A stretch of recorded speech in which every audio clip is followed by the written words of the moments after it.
The television entertainment continues in 15 minutes, and among the star guests yet to make their choice are Pamela Stephenson, Michael Crawford, Joan Collins and Roger Moore. Well, that's after the news and sport now on BBC One at just after 2 minutes past 9.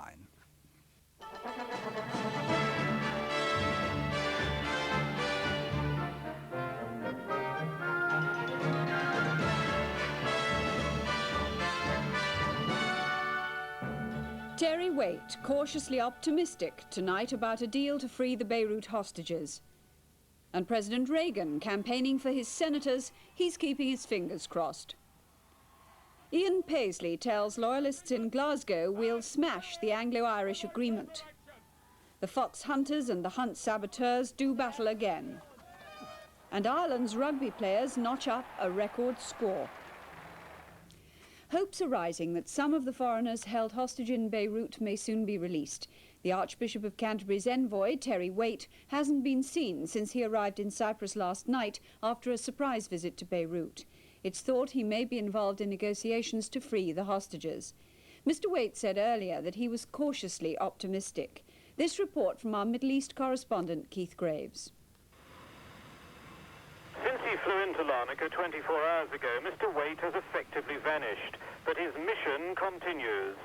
Overnight, he told his office in London that he was cautiously optimistic, but would be on the move for the next 48 hours. Hours that he said would be crucial to his efforts to free the 6 American hostages. Rumour has it that he's returned to Lebanon, probably by US military helicopter from the British base at Akrotiri. Speculation has it that a deal might be in the offing involving the release by the French of Arab terrorist George Abdullah held in Paris. That would mean freedom, presumably, for the 4 French hostages as well. But it is all rumour and speculation, and Mr. Waite has been close to success before, only to be thwarted at the last moment. The efforts to free the hostages are being watched keenly in the United States, where the campaigning for next week's Congress elections is reaching a climax.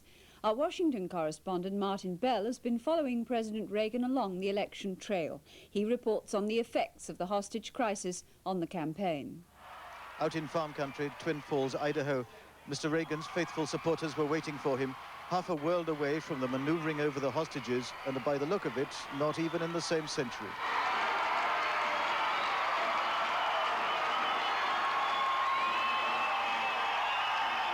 Mr. Reagan was campaigning for another of his embattled Republican candidates. The holding of American hostages is not an issue that's damaging him as it did his immediate predecessor, and his personal popularity has never been higher. If the hostages were out, they'd really be celebrating. The Americans have refused to negotiate, but they know what's going on and are urging caution. I hope it's true. We'll pray that it's true. We'll work to make it true. But I will not feel very comfortable until they're here in the United States. And Mr. Reagan's only comment leaving Idaho? He's now in California on the final stop of his final campaign swing. The release of the hostages, if it happens, would be an extraordinary political bonus for him. But he's always been a lucky politician, and it could provide the vital margin between victory and defeat. In Argentina, police have increased security at buildings housing British companies or with a British connection. It follows a violent protest in Buenos Aires yesterday against Britain's announcement of a 200-mile fishing zone around the Falklands.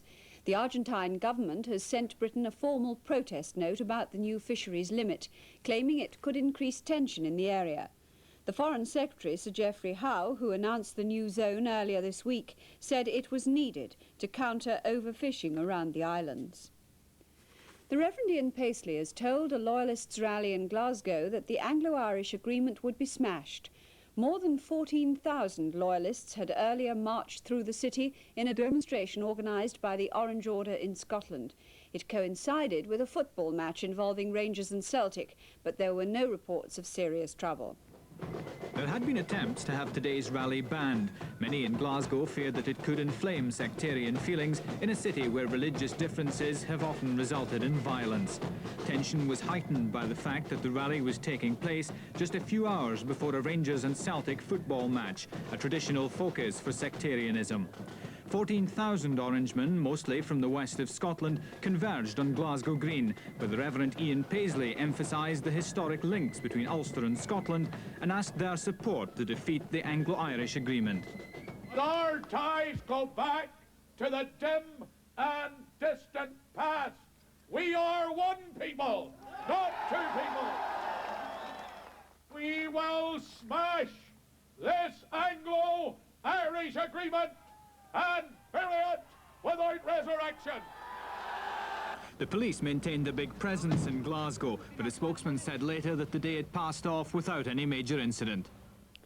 In Dublin, delegates to the annual conference of Sinn Féin, the political wing of the IRA, have been hearing why the party leadership wants to change its electoral strategy. The Sinn Féin president, Gerry Adams, wants to end the party's long-standing abstention from the Dáil, the Irish Parliament, and he's been appealing to traditional elements within the Republican movement not to break from the party over the issue. Sinn Féin delegates were told early on that a decision to take seats in the Irish Parliament was the most important task facing them. Their northern leaders have worked for months preparing the ground for this policy change and believe they've convinced most Republicans to abandon what they've termed the political wilderness. Outside, special branch detectives sat noting names and faces. It's their annual stakeout when the political wing of the IRA gathers. But Rory O'Brody, a former Sinn Féin president, leads the dissenters who argue that true Republicans cannot recognise the Dublin government. Inside the hall, the delegates were beginning the foot-stomping and applause, first for a representative of the Spanish terrorist group ETA. Then a Sinn Féin girl released from prison after serving a 10-year sentence, and finally for the president, Gerry Adams, insisting his party would survive the abstentionist debate. There is going to be no split in Sinn Féin on this issue or on any other issue. Some comrades may decide to leave us. Perhaps they have already decided to do so. Some may have decided already, if the vote goes against them, they will publicly walk out tomorrow. This is a wrong course of action for anyone to take. The debate tomorrow will be long and bitter, and if the Adams camp carries the day, there's almost bound to be a walkout by older, traditional. A cloud of non-toxic chemical gas 10 miles long is drifting across West Germany after a fire at a Swiss factory storing agricultural chemicals. Firemen fought all night to control the blaze as explosions shook the plant and flames shot 200 feet into the air. As gas spread from the plant, a fireman was taken to hospital and 500,000 people were warned to stay indoors. Although the gas caused irritated eyes and sore throats, it wasn't dangerous. But chemicals from the plant drained into the Rhine and Basel was given an emergency water supply. And in Bulgaria, 17 people were killed in an industrial accident at the Devnya chemical plant 20 miles from the Black Sea port of Varna. A government commission's been set up to establish the cause of the accident. 2 bombs exploded in Paris early today, one at the National Immigration Office, the other outside an air charter company. No one was injured. The terrorist group Action Directe said they planted the bombs in protest at the deportation 2 weeks ago of 101 immigrants from Mali. Anti-nuclear protesters blocked 4 border crossings today linking Germany, Luxembourg and France. The protest by a group of 50 civic organisations from the 3 countries was aimed at a new French nuclear power station, Cattenom, due to open in 4 years' time. Police said no arrests were made and that traffic was diverted to other border crossings. Now with today's sports news, from Nottingham Forest keeping their league leadership to John McEnroe losing his temper. Here's Michael Peshat. Gary Birtles scored the goal that gave Nottingham Forest a 3-2 victory over Sheffield Wednesday and keeps Forest on top of the Today League. But Arsenal are maintaining their challenge. Martin Hayes got his 6th goal in 6 games to help the Gunners beat Charlton 2-0. Kenny Dalglish's 500th match for Liverpool saw his side bounce back to top form. A hat-trick by Paul Walsh and 2 goals from Ian Rush helped Liverpool to a 6-2 win over Norwich. Everton play in a televised match of the day at West Ham tomorrow, and Luton beat Queen's Park Rangers by a Warren Neal own goal. Graham Roberts of Spurs and Laurie Sanchez of Wimbledon were sent off in a bad-tempered match at White Hart Lane, which Wimbledon won 2-1. And more bad news of Brian Robson. He pulled a hamstring in Manchester United's draw with Coventry and will miss England's match against Yugoslavia in 11 days' time. In Scotland, goals from Brian McClare and Ali McCoist meant that Celtic drew with Rangers. Dundee United beat St Mirren to go level on points with Celtic. And Hearts are no nearer catching the leaders after drawing 1-1 with Hibernian. Ireland's rugby union players set a world record for an international victory when they beat Romania by 60 points to 0 at Lansdowne Road.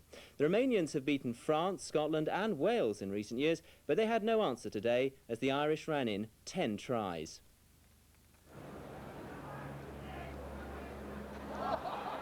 Coman so desperate to get through. Gibson up to Bradley. Crossan going for his hat-trick and going perhaps for a world record in international rugby for Ireland if they hold it at that score. It's 46-0. The crowd's thirst still not assuaged. Des Fitzgerald, padded on by Mullen. McNeil, Dean through. Dean for the 50-point mark. He deserved it. The hand of Dumitrash in the way. Doja, Tufan, fullback Hodoka, Nastasi. It's Dean again. It's under the posts, and it's 10 tries by Ireland. England's cricketers have made a fine recovery in their match against South Australia at Adelaide to take a first innings lead. After Broad, Athey and Gatting had gone cheaply, James Whittaker scored 108 on his first-class debut in Australia. Alan Lamb also scored a century, and a robust 70 from Ian Botham off 62 balls helped England to a close-of-play lead of 77 with 2 wickets and 2 days in hand. Adrian Morehouse helped to lift British swimming spirits at Darlington despite a heavy international defeat by the United States. He won the 100 metres breaststroke by a convincing margin. He is about 2 metres ahead now. He is swimming brilliantly in the great tradition of British breaststrokers. Adrian Morehouse, the second place is going to be quite a battle, but Morehouse gets it. Who's going to get the second touch? And the second touch went to Rich Horhammer, with Nick Gillingham of Great Britain getting the 3rd place. But Rich Horhammer of the United States finishing 2nd. Adrian Morehouse, though, he is the winner. Britain's Anne Hobbs lost in 3 sets to the American Bonnie Gajusek in the final session of the Whiteman Cup Tennis International. And Jo Jury lost both her matches, singles and doubles. This gave America a 7-0 victory, the first whitewash in this country for 32 years. John McEnroe dropped out of the Paris Open yesterday, losing a quarter-final and his temper. He was beaten 6-3, 7-6 by the relatively unknown Spaniard Sergio Casal. After the match, McEnroe turned on the British umpire Jeremy Shales. I'm going to start looking for another job. If I have any power in this game, you're never working on a court again. You understand me? You're pathetic, you know that? You are the worst umpire that I've ever seen in my life. You're never going to work another match if I have any. McEnroe was fined £2,000 and faces 3 weeks suspension. The hunting community have resumed battle with the fox and with the hunt saboteurs. At today's Barclay Hunt meet in Gloucestershire, the first of the season, there were scuffles but no arrests.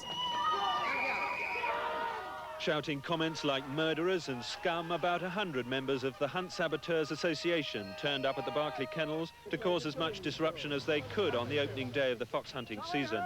The saboteurs had been out since dawn, opening up dens filled in by huntsmen and laying false trails. The protesters, who claim a policy of non-violence, were in determined mood.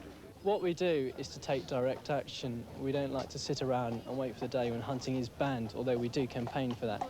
Our aim is to stop hunts from killing now, and we use non-violent direct action methods to do that. They don't understand the countryside. I think they're anti-people rather than pro-animals. And if fox hunting and other forms of hunting were abolished, there'd be a lot more cruelty, believe you me. Today, the hunt won the first victory. While the saboteurs demonstrated in front of the kennels, the hounds were taken out the back way. And so the Barclay Hunt spent the opening day of the season playing as much a game of hide-and-seek with the saboteurs as were the foxes trying to with them. And that's all the news and sport tonight. From Michael and me, good night.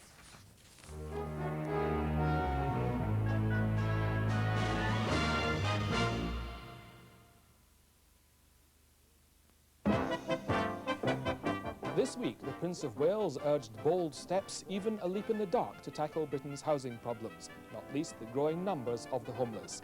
Almost simultaneously, the government did announce new initiatives, but both Neil Kinnock and Michael Heseltine said much more could be done if the well-off got less tax relief on their mortgages. Tomorrow, I'll be putting these issues to the Housing Minister, John Patten, and his opposition counterparts. Join me for This Week, Next Week, tomorrow at 1 o'clock. Good evening to you. The weather was just like this 50 years ago, and indeed this area of high pressure should give most parts of the country a fine day tomorrow, although these fronts will be pushing in from the west, bringing eventually some rain to northwestern parts, and we've only just recently seen the back of the front that gave a lot of wind and rain in the east today. I think you can see that moving away on the satellite picture, but of course it isn't far away, this next great lump of cloud looming large out there on the Atlantic. But as far as this evening is concerned, and the rest of the night come to that, just a few showers running in along those northern and eastern facing coasts. Otherwise, for most of the country, a fine dry night with clear skies, but a jolly cold one, a widespread frost. But again, those eastern coastal counties probably escaping, a little bit of cloud there and too much breeze. Tomorrow, most places starting off quite dry and bright and sunny and crisp and cold, of course, but it will be clouding over in northwestern parts right from the start of the day, and during the morning that cloud will be thickening up.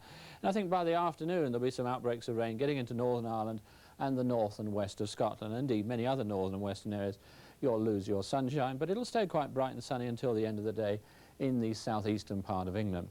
Now, temperatures still on the low side for the time of year, around 10 Celsius or so, which is 50 Fahrenheit, but I think with the sunshine and the fact that the wind's going to ease off, it will feel a little bit warmer. Made homeless by his own carelessness, Victor finds himself in an old people's home. But Victor is not a man to grow old gracefully. You've lost everything. Oh, poor man. Well, you don't put bread in your cornflakes. I do. My home, my kitchen, my cook. We've had your sort in here before, let me tell you. All very sparky to start off with. But just you wait till you've been in here for a bit. You're a wrong un, aren't you? And so are you, old man. Oh, I am. And I can always spot another. One ought to be careful of becoming too deeply involved, too personally involved with... People? Yes. Oh, I don't think you're right there. Denham Elliott stars as Victor with Connie Booth as Home Supervisor Linda in the Sunday premiere Past Curry, tomorrow at 9:10 on BBC1.